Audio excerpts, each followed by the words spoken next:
howdy there, Internet people. It's Belle again. So today, we're going to talk about Trump heading to SCOTUS for the first time in the new administration. So it looks like Trump is going to SCOTUS in Dillinger v. Besant. This is the case about Hampton Dillinger of the Office of Special Counsel. Trump is trying to fire him, even though Congress enacted protections against firings during a 5-year term without real cause.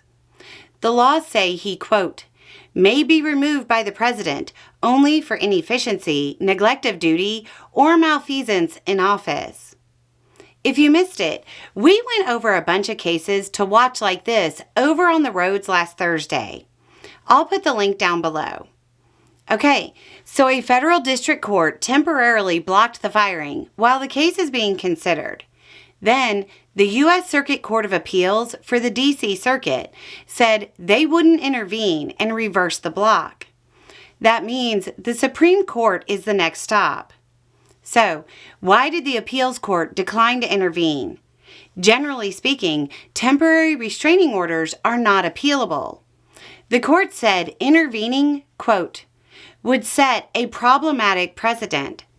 If we were to accept the proposition that a party's bare assertion of extraordinary harm for 14 days can render a TRO appealable, many litigants subject to TROs would be encouraged to appeal them and to seek a stay.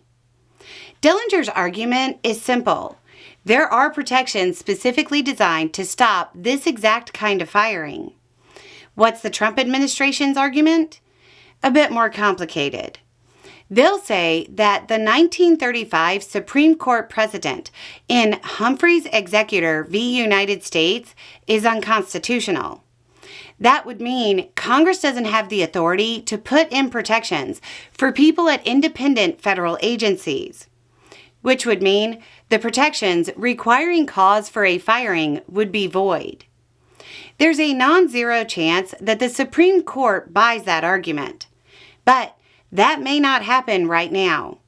SCOTUS might decline to intervene at this early stage simply to avoid creating a precedent of temporary blocks being appealable, but then come back later and hear the case on a normal appeal.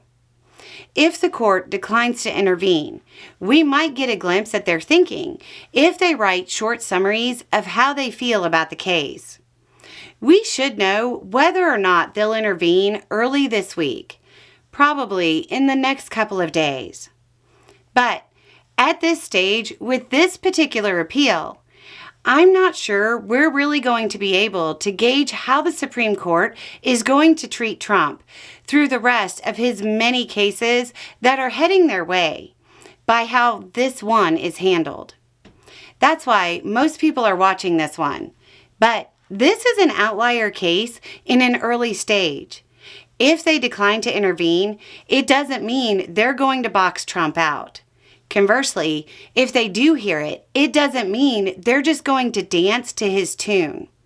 It's worth paying attention to, but it's probably not a good forecasting tool. Anyway, it's just a thought. Y'all have a good day.